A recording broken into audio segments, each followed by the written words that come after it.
There is a particular silence that only exists inside a crowded room, the kind that settles behind your eyes while everyone around you is laughing, talking, close enough to touch, and yet somehow none of it reaches you. You can stand in a crowded street, scroll through hundreds of names who supposedly know you, sit at a table full of laughter, and still feel like a stranger inside your own life. This isn't new, and it isn't weakness. Three thinkers across three different fields and three different eras all arrived at the same unsettling conclusion. Modern life doesn't just allow loneliness, it manufactures it. A sociologist watched entire societies fracture and gave the feeling a name, anomie, the condition of belonging nowhere. A psychoanalyst watched people run from a freedom they'd fought centuries to win and asked why freedom itself could feel like abandonment. And a psychiatrist looked inward and concluded that the deepest loneliness isn't the absence of other people at all. It's the absence of a relationship with yourself.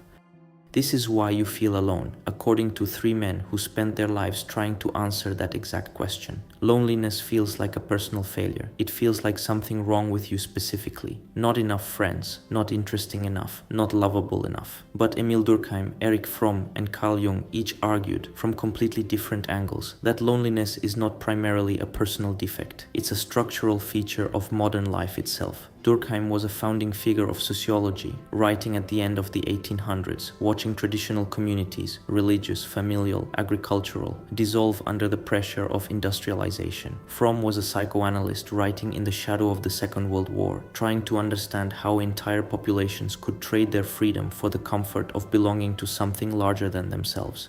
And Jung, working with individual patients rather than whole societies, kept discovering that the isolation his patients described wasn't really about other people at all. Put together, these three men describe loneliness not as one problem, but as three layers of the same problem. A societal layer, a psychological layer, and an inner layer. Understanding all three is the difference between treating the symptom and understanding the disease. Durkheim's most important concept for this conversation is anomie, a word he used to describe a society in which the old rules, roles, and shared expectations have broken down, leaving individuals without a clear sense of where they belong or what's expected of them. Anomie literally translates to normlessness. In traditional societies, Durkheim observed, a person's place in the world was largely given to them. You belonged to a family, a religion, a trade, a village, dense, overlapping structures that told you who you were and connected you to other people almost automatically, whether you liked it or not. Industrialization shattered those structures. People moved to cities. Old religious and communal bonds weakened, and what replaced them wasn't a new form of connection. It was a vacuum. Durkheim's most famous study, suicide, found something counterintuitive. Rates of suicide were often highest, not in the poorest or most oppressed populations, but in societies undergoing rapid change and increasing individual freedom,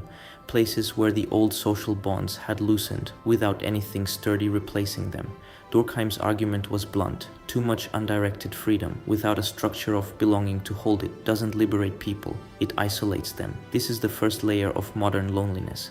It's not that you personally have failed to make friends. It's that the entire architecture that used to generate connection automatically, extended family living nearby, lifelong communities, shared religious ritual, stable lifelong work, has largely dissolved and nothing has fully replaced it. You are, in a very real sociological sense, living in the aftermath of a structure that no longer exists. Erich Fromm picked up a related thread, but pulled it in a more psychological direction. In his book, Escape from Freedom, written in the aftermath of watching fascism sweep across Europe, Fromm asked a haunting question. Why would people who had just won greater individual freedom than any generation before them turn around and hand that freedom over to an authoritarian movement that promised belonging in exchange? Fromm's answer was that freedom, especially the modern kind, freedom from tradition, from fixed roles, from an inherited place in a community, comes with a hidden cost he called the burden of freedom. When the old structures Durkheim described collapse, you're no longer told who you are or where you belong. You have to construct that identity yourself, alone, and Fromm believed most people find this terrifying rather than liberating. Man's heart grows sick of isolation. Fromm argued that this fear produces what he called mechanisms of escape, ways people flee the anxiety of standing alone as a free individual. Some escape into authoritarian movements, submitting their will to a leader or ideology in exchange for a sense of belonging and certainty. Others escape into what Fromm called automaton conformity, quietly becoming exactly like everyone else, adopting the opinions, tastes, and identity the culture hands them so thoroughly that the anxiety of being a distinct individual disappears into the crowd. This is the second layer of loneliness, and it's a strange, almost paradoxical one. A great deal of modern isolation comes not from being different, but from the exhausting effort of trying not to be. Fromm believed that real connection is only possible for a person who has done the harder work of becoming a genuine individual first, because conformity might reduce the anxiety of freedom, but it cannot produce real intimacy. You cannot be truly known by anyone, including yourself, while wearing a costume built entirely out of other people's expectations. Carl Jung took the question somewhere neither Durkheim nor Fromm fully went: inward. Jung worked one patient at a time, and what he kept finding, over and over, was that many people who felt profoundly lonely were not actually short on friends, relationships, or social ties. They were disconnected from something else entirely, their own unconscious. Loneliness does not come from having no people about one, but from being unable to communicate the things that seem important to oneself. For Jung, a huge portion of what people experience as loneliness is really the exhausting effort of maintaining the persona, the mask a person wears to meet the social world's expectations, while quietly abandoning contact with everything underneath it: the shadow, the unacknowledged desires, the parts of the self that don't fit the presentable version being shown to others. You can be constantly surrounded by people and still feel unbearably alone, because the person in the room is not fully you. It's the edited version, and the real one is sitting in the dark, unseen even by yourself. This produces a strange and important idea. The deepest cure for loneliness, for Jung, is not necessarily more socializing. It's individuation, the long, often uncomfortable process of actually getting to know your own unconscious, integrating the parts of yourself you've hidden even from your closest relationships. Jung believed that a person cannot be truly intimate with another human being while remaining a stranger to themselves. The loneliest people, in his clinical experience, were often not the isolated ones. They were the ones surrounded by others while completely unknown, including to themselves. Put together, Durkheim, Fromm, and Jung describe loneliness less as a single problem and more as three concentric layers, each making the next one harder to escape. Durkheim's layer is structural. The outer world has lost the dense communal architecture that used to generate connection automatically, leaving a gap that most people are never taught how to consciously fill. Fromm's layer is psychological. Even when opportunities for connection exist, the anxiety of being a free individual pushes people either into hollow conformity or defensive isolation, both of which block real intimacy.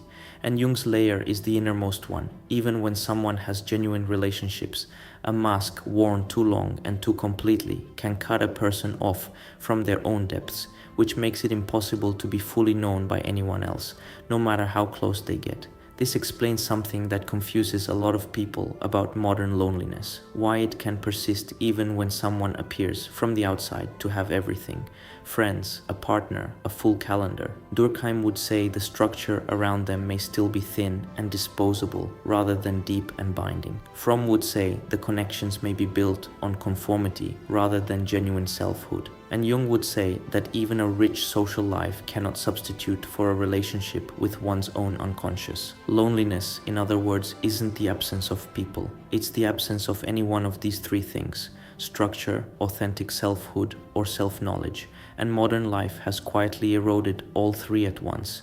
None of these three men offer an easy fix, and that's worth taking seriously rather than glossing over. Durkheim's solution pointed toward rebuilding what he called intermediate groups, communities, institutions, and shared rituals substantial enough to anchor an individual, something modern life has struggled to replace at scale. Fromm's solution was what he called positive freedom, not escaping the burden of freedom through conformity or submission, but growing into it through genuine, spontaneous relationships with others, built on authentic selfhood rather than fear. And Jung's solution required the loneliest kind of work first, sitting with your own unconscious long enough to actually meet it before expecting anyone else to. Who looks outside dreams, who looks inside awakes. Maybe that's the uncomfortable center of all three arguments. The instinct, when lonely, is to search outward: more people, more contact, more noise to fill the silence. But Durkheim, Fromm, and Jung each suggest, from entirely different disciplines, that outward searching alone cannot fix what's missing. The structure has to be rebuilt. The self has to be genuinely claimed, not conformed away, and the inner stranger has to be met before real connection with anyone else becomes possible. Maybe the crowded room was never the problem. Maybe the silence you feel there has been asking you quietly this whole time to turn around and finally introduce yourself to the one person in the room you have never truly met.